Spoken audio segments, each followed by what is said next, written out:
গতকাল রাতে আপনার মনের মানুষটির কারেন্ট ফিলিংস কি ছিল?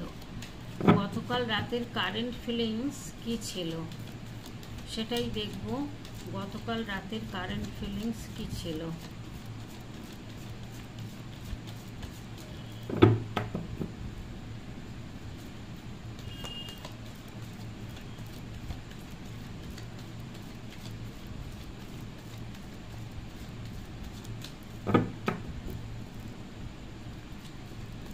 জেনারেল রিডিং বন্ধুরা, নিজের মনে করে পুরোটা নেবেন না, যেটুকু আপনার সঙ্গে যাবে সেটুকুই নেবেন। যেটা মিলবে না মনে করবেন এটা অন্যর জন্য, সেটা ছেড়ে দেবেন।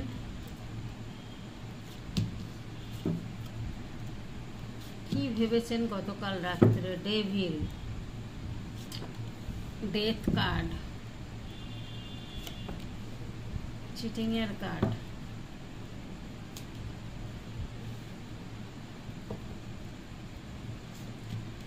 সান কার্ড, পজিটিভ কার্ড এসছে একটা, দুটো, ডেথ কার্ড, আচ্ছা, 9 of cups, magician, positive card,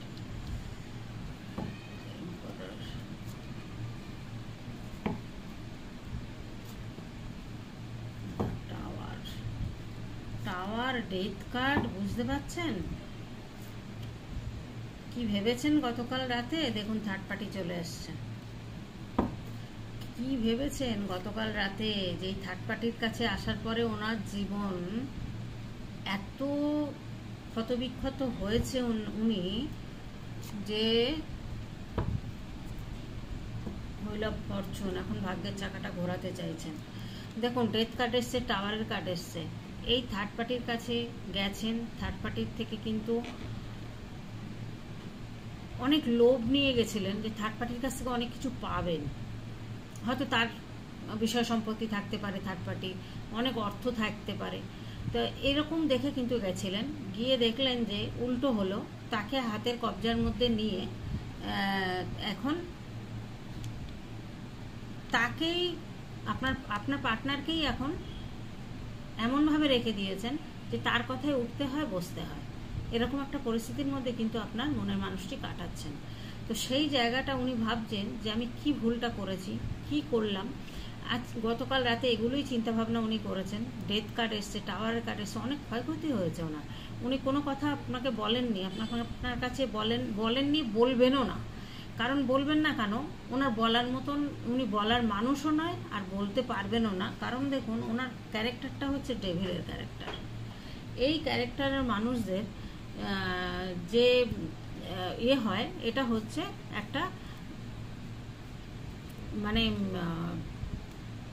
এই ধরুন মুখোশের আড়ালে আর একটা মুখ থাকে, সেই মুখটা উনি মানে দেখাননি আপনাকে। উনি মনে করেছিলেন যে কেউ জানতে পারবে না, কেউ বুঝতে পারবে না, এরকম একটা ব্যাপার। তো মুখোশের আড়ালে যে মুখটা রয়েছে, আর ইনি কিন্তু একটু কোনো নেশা থাকতে পারে, মেয়েলি নেশা তো আছেই ওনার 100%, ঠিক আছে। সেই জায়গা থেকে এখানে দেখা যাচ্ছে কোর্ট রিলেটেড ব্যাপারও কিন্তু চলতে পারে থার্ড পার্টির সাথে, এরকম ধরনের। তবে ম্যাজিশিয়ান এসছে একটা পজিটিভ কার্ড, ভালো পজিটিভ সান কার্ডও এসছে। নতুন করে কিন্তু ওনার লাইফে হয়তো শুরু হবে। থার্ড পার্টি যদি সরে যায় তাহলে ওনার জীবনটাকে নতুন করে উনি হয়তো সাজাতে চাইছেন, গোছাতে চাইছেন, এরকম একটা ব্যাপার রয়েছে। তবে থার্ড পার্টির যে মানুষ, তাতে মনে হয় না সরে যাওয়ার মতো মানুষ উনি নন। আর যেহেতু সেইভাবে উনি ওনার সাথে জড়িয়ে গেছিলেন, তাহলে তো উনি ছাড়বেন না, না। তো এখানে দেখা যাচ্ছে যে চিটিংয়ের কার্ডও এসছে। তা আপনার সাথে যেমন উনি খারাপ একটা ব্যবহার করেছিলেন, আপনাকে এখন মনে করছেন যে আপনি একটা ওয়ার্ল্ডের মতো। এখন মনে করে আর কি হবে? কারণ এখানে দেখুন যা এসছে সান কার্ড, নতুন করে কিন্তু একটা শুরু হওয়া বোঝাচ্ছে।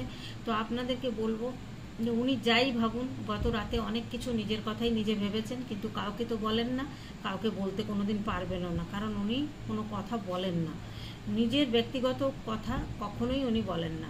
তো আপনি কোনোদিনই তার মনের কথা জানতে পারেননি, আর জানতে পারবেনও না।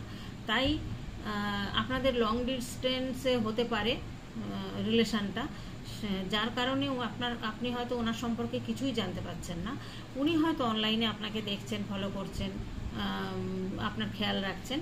তবে গতকাল রাতে কিন্তু এগুলো নিয়ে একটু ভেবেছেন, একটু সুবুদ্ধি হয়েছে, এগুলো নিয়ে চিন্তাভাবনা করেছেন যে হয়তো নিজের বিবেক নাড়া দিয়েছে যে ভুল করেছি বা এই ভুল করাটা আমার ঠিক হয়নি, এই কাজটা করা ঠিক হয়নি আপনার সাথে, তার জন্যই হয়তো এত আমি কষ্ট পাচ্ছি বা এত পেয়েছি কষ্ট যন্ত্রণা। কারণ একটা ভালো মানুষকে ঠকালে তো এটা হবেই, তাই না? তো আমি এবার গাইডেন্স কার্ড দেখব। গতকাল রাতে এগুলোই চিন্তাভাবনা করেছেন যে একটা ভালো মানুষকে আমি তার বিশ্বাসের উপরে আমি পুরো করেছি, বিশ্বাস নিয়ে খেলা করেছি, তার মনটাকে নিয়ে খেলা করেছি, এটা কি মনে হবে না? বিবেক তো কিছু তো বলবেই। গাইডেন্স কার্ডে কি আসে সেটা একটু দেখি আমি।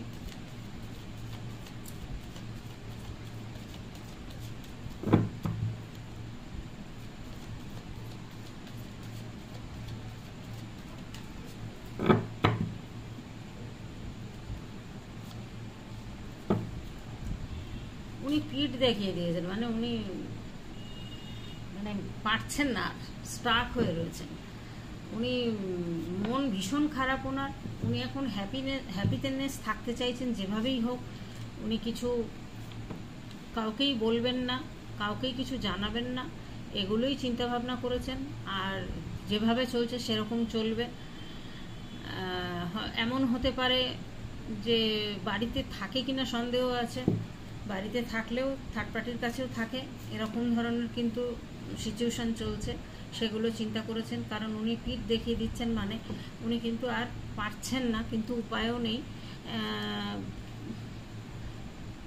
না পারলে তো উপায় নেই। কারণ এখানে দেখুন, উনি খুব আশা করে গেছিলেন থার্ড পার্টির কাছে যে হ্যাপিনেস থাকবেন বা হ্যাপি ফ্যামিলি একটা তৈরি করবেন, কিন্তু সেটা তার আশা মেটেনি। সেই জায়গা থেকে উনি চিন্তা করছেন যে আজকে এখানে কুইন অফ কাপস এসছে, আজকে আপনার কথা মনে করছেন এই জন্যই যে আপনি কত সাপোর্টিভ ছিলেন, আপনি কত কেয়ারিং ছিলেন, আপনি ভীষণ খোঁজ খবর নিতেন, ওনার সব কিছু জানতে চাইতেন। হ্যাঁ, আপনি এতটা ভালোবাসা দিয়েছিলেন, কিন্তু আপনার ভালোবাসার মূল্যটা সে দেয়নি, যার কারণে সে কিন্তু আজকে ভালোবাসা পাচ্ছেনও না যার কাছে গেছেন। দেখুন কতটা জাগলিং করছেন, দেখুন জাগলিং করে চলছেন উনি। ওনার লাইফটা এখন মানে জাগলিং করে চলা ছাড়া আর কোনো উপায় নেই, মানে ভালো মতোই ফাঁসা ফেসে রয়েছেন। সেগুলো নিয়েই গা ধরে চিন্তা করেছেন। এখন ভাগ্যের চাকা ঘোরাতে চাইছেন। হুইল অফ ফরচুন এসছে, এখানে ভাগ্যের চাকা ঘোরাতে চাইছেন। তবে ভাগ্যের চাকা ঘোরাতে চাইলে এখানে অ্যাঞ্জেল গাইডেড আছে, ভাগ্যের চাকা হয়তো ঘুরবে। কারণ ভাগ্যের চাকা ঘুরবে অর্থনৈতিকভাবে ঘুরবে, কারণ অর্থনৈতিকভাবে উনি ভালো জায়গায় একটা যেতে পারেন, সেই গোল একটা পূরণের ব্যাপার আছে, চেঞ্জ হওয়ার ব্যাপার আছে। এখানে দেখা যাচ্ছে যে চেঞ্জ হবে, কিন্তু ওনার ডেস্টিনিতে যেটা আছে সেটা তো ভোগ করতেই হবে। তবে ভাগ্যের চাকা ঘুরবে কেন? অ্যাঞ্জেল প্রোটেক্ট আছে এখানে। আর স্টারের কার্ড এসছে, যেহেতু গাইডেন্স কার্ডেও যেটা আসছে দেখা যাচ্ছে, যেটা যে এইখান থেকে উনি কিন্তু সারা রাত ধরে এগুলোই ভেবেছেন যে এখন স্টাক হয়ে রয়েছেন কেন। আজকে যদি আপনার সাথে সম্পর্কটা ভালো রাখতেন তাহলে তো আজকে এই অবস্থা হতো না। উনি দেখুন এই কার্ডটা দেখলে বুঝতে পারবেন, বটম অফ দ্য ডেকে এখানে হচ্ছে ওনার ওইখানে যে কার্ডটা এসেছিল ডেভিল কার্ড, ঠিক সেই টাইপের। এটা হচ্ছে সেক্সুয়ালটা খুব বেশি ওনার, উনি যার জন্য কিন্তু অনেক নারীর কাছে গেছেন, বা নারী হলে পুরুষের কাছে গেছেন, যার কারণে ওনার আজকে এই অবস্থাটা হয়েছে। সঠিক সিদ্ধান্ত নিতে পারেননি, সঠিক মানুষ চিনতে পারেননি, ভুল করেছেন নিজে, যার জন্য কাউকে কিছু আর বলতে পারেন না, কাউকে দোষও দিতে পারেন না। পেজের কার্ড আসা মানে ইনম্যাচুরিটি, বুদ্ধি সঠিক নয়। আর ভীষণ লোভী মানুষ, ভীষণ পয়সা লোভী, কারোর ভালো কারোর পয়সা হচ্ছে দেখলে সহ্য করতে পারে না, হিংসা একটা মনে, ওর হয়েছে ওর আছে আমার কেন হলো না, এরম একটা ব্যাপার। উনি দান ধ্যান করছেন, এমন জায়গায় দান ধ্যান করছেন যেখানে প্রয়োজন নেই সেখানে দান ধ্যান করছেন। তাহলে ইনম্যাচুরিটির কথাই এখানেও বোঝাচ্ছে। এখন স্টাক হয়ে রয়েছেন, 5টা কাপ রয়েছে ওনার, কিন্তু তাতে উনি খুশি না। এখানে 7টা পেন্টিকেলস জোগাড় করেছেন, তাতে কিন্তু উনি খুশি না। উনি অন্যের দিকে দেখছেন কার কি আছে। এই যে মানসিকতা, এই মানসিকতা যারা থাকে তাদের কিন্তু কোনো দিনই অভাব পূরণ হয় না। তারা এইরকমই থাকে, যতই অর্থ হোক যতই যাই হোক, অন্যের জিনিসের প্রতি একটা লোভ নজর বলতে পারেন কিন্তু থেকেই যায়। তো সেই জায়গা থেকে উনি এগুলো কিন্তু ভাবছেন যে আমি কবে ওই জায়গাটা পৌঁছাবো, আমি কি করে হ্যাপিনেস হব, আমি কি করে স্টার হব, আমি কিভাবে এই জায়গাটা যাব, গোল অ্যাচিভ করতে পারবো, এইসব নিয়েই চিন্তাভাবনা ওনার আর কোনো কিছু রাত ভরে এসব নিয়ে ভেবেছেন। কোনো ভালোবাসার কার্ড এখানে কিন্তু আসেনি যে আপনাদের জানাবো যে উনি আপনাকে আপনার জন্য পাগল হয়ে যাচ্ছেন বা আপনার জন্য ছটফট করছেন, তা কিন্তু নয়। গতকাল রাতে কিন্তু এই সব নিজেকে নিয়েই ভেবেছেন যে নিজে কি করেছেন, আপনার সাথে ব্যবহার বা অন্য কারোর হয়তো এরকম খেলা অনেকের সাথেই খেলেছেন উনি, সেগুলো কিন্তু নিয়ে ভেবেছেন উনি। যাই হোক, ছোট্ট করে রিডিংটা করলাম বন্ধুরা। যদি ভালো লাগে লাইক কমেন্ট করবেন, আর কমেন্টের মাধ্যমে জানাবেন কার সঙ্গে কতটুকু মিলল। আর প্রত্যেকে কিন্তু ভালো থাকবেন, সুস্থ থাকবেন এবং পজিটিভ থাকবেন। আজকের মতো রাখি।